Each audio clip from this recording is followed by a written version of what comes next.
लोकसभा चुनाव को लेकर सियासी पारा तो चढ़ा हुआ है ही, लेकिन एक नाम है जिसका डंका बज रहा है मीडिया जगत में। वो नाम है अशोक महतो का।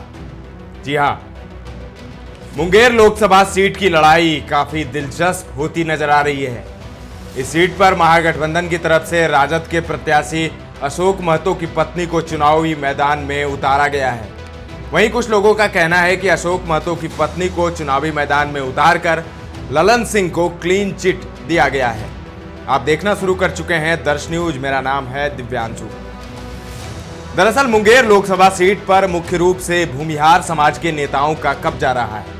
ऐसे में इस सीट पर राजद की तरफ से अशोक महतो की पत्नी को इस बार मैदान में उतारा गया है। इसको लेकर पहले अशोक महतो की खरमास के मौसम में शादी करवाई गई और फिर उनकी पत्नी को लोकसभा चुनाव का सिंबल लालू यादव की तरफ से दिया गया।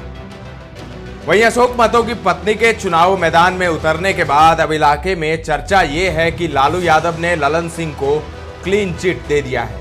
मतलब अब मुंगेर लोकसभा सीट का चुनाव काफी आसान हो गया है। इसको लेकर जब मुंगेर लोकसभा सीट के कुछ वोटरों से बातचीत की तो उन्होंने बताया कि अशोक महतो को चुनावी मैदान में उतारकर आरजेडी को कोई फायदा नहीं होने वाला है, क्योंकि यह इलाका भूमिहार बहुल इलाका है।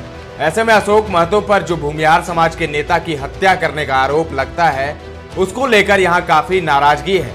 ऐसे में सिर्फ एक समाज के वोटरों के जरिए चुनाव मैदान में जीत हासिल कर लेना लगभग नामुमकिन सा है। मतलब साफ है कि लालू परिवार की तरफ से ललन सिंह को क्लीन चिट दे दिया गया है। बिहार में 90 के दशक में चर्चित गैंगस्टर रहे अशोक महतो की पत्नी आरजेडी के टिकट पर मुंगेर से लोकसभा चुनाव मैदान में उतर गई है। इसी को लेकर महतो और उसकी पत्नी ने लालू यादव के आवास पर उनसे मुलाकात भी की, जिसके बाद आरजेडी सुप्रीमो की तरफ से उन्हें पार्टी का सिंबल देने वाली तस्वीरें भी निकल करके सामने आई है। इसका साफ मतलब है कि वो एनडीए के उम्मीदवार के तौर पर ललन सिंह के खिलाफ चुनावी मैदान में उतरेंगी। मालूम होगा आपको कि 90 के दशक में बिहार के अंदर सुर्खियां बटोरने वाले गैंगस्टर अशोक महतो पिछले दिनों तब चर्चा में आए जब उन्होंने 55 साल की उम्र में अचानक शादी की। खरमास के महीने में जब शादी के लिए शुभ मुहूर्त नहीं होता है, तब अशोक महतो ने 46 साल की अनीता से शादी रचाई। अशोक महतो की शादी बिहार के सियासी गलियारे में भी चर्चा का कारण बनी हुई है। तभी वे अगले दिन लालू यादव से मुलाकात करने पहुंच गए। अब इस पूरे कहानी से पर्दा उठ गया है और यह साफ हो चुका है कि अशोक महतो की शादी चुनावी मैदान में आने के लिए करवाया गया है। अशोक महतो के ऊपर कई नरसंहार में शामिल होने के आरोप रहे हैं। अशोक महतो 17 साल तक जेल में रहकर बाहर आए हैं। बीते 10 दिसंबर 2023 को अशोक महतो जेल से बाहर निकले थे, जिसके बाद वो चुनावी तैयारी में जुट गए थे। अशोक महतो के गिरोह के ऊपर 2005 में सांसद राजू सिंह की हत्या का आरोप भी लगा था, जो भूमिहार समाज से आते थे। ऐसे में इनकी हत्या करवाए जाने के पीछे अशोक महतो का नाम होना उन्हें मुंगेर में मुश्किलों में डाल सकती है। लेकिन अशोक महतो जीत का दावा कर रहे हैं, ताल ठोक रहे हैं ललन सिंह के खिलाफ, और ऐसी खबरें हैं कि अशोक महतो कड़ी टक्कर देंगे ललन सिंह को, क्योंकि लालू यादव ने अशोक महतो को टिकट देकर एक तरह से एक बार फिर से पिछड़ों की राजनीति शुरू कर दी है। अशोक महतो कुर्मी समाज से आते हैं, पिछड़ों की राजनीति करते हैं। इससे पहले भी पिछड़ों का प्रतिनिधित्व कर चुके हैं। और वहीं ललन सिंह भूमिहार समाज से आते हैं और माना जा रहा है कि अगड़ों का प्रतिनिधित्व वही करेंगे।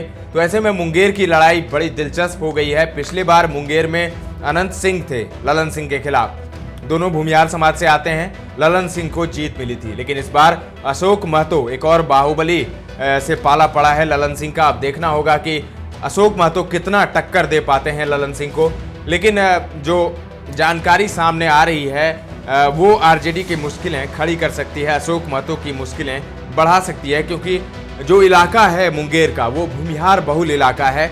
ऐसे में वहां पर भूमिहार कैंडिडेट ललन सिंह का जीतना तय माना जा रहा है। लेकिन ये भी खबर है कि अशोक महतो कड़ी टक्कर दे सकते हैं ललन सिंह के खिलाफ। नाराजगी है वोटरों में, और अशोक महतो जो कि पिछड़ों की राजनीति करते रहे हैं और एक तरह से पिछड़ों का प्रतिनिधित्व किया है उन्होंने पहले भी, और इस बार भी पिछड़ों का प्रतिनिधित्व करेंगे। और देखना यही होगा कि अगड़ों और पिछड़ों की लड़ाई में जीत किसकी होती है। लालू यादव ने जो दांव खेला है वो कितना काम आता है, ये भी बड़ा देखना दिलचस्प होगा। फिलहाल लड़ाई दिलचस्प है मुंगेर की, और मुंगेर की लड़ाई में जीत किसकी होती है ये भी देखने वाली बात होगी। आपको क्या लगता है, मुंगेर लोकसभा सीट से जीत किसकी होगी? किसका पलड़ा भारी है, अशोक महतो का या फिर ललन सिंह का? और मुंगेर के बारे में एक और इतिहास है, एक फैक्ट है यही भी कि मुंगेर में 2 टर्म लगातार कोई सांसद नहीं रहा है। ये फैक्ट ललन सिंह की मुश्किलें बढ़ा सकता है। फिलहाल के लिए इस खबर में इतना ही। ताजा तरीन खबरों का सिलसिला लगातार जारी है। देखते रहें दर्श न्यूज।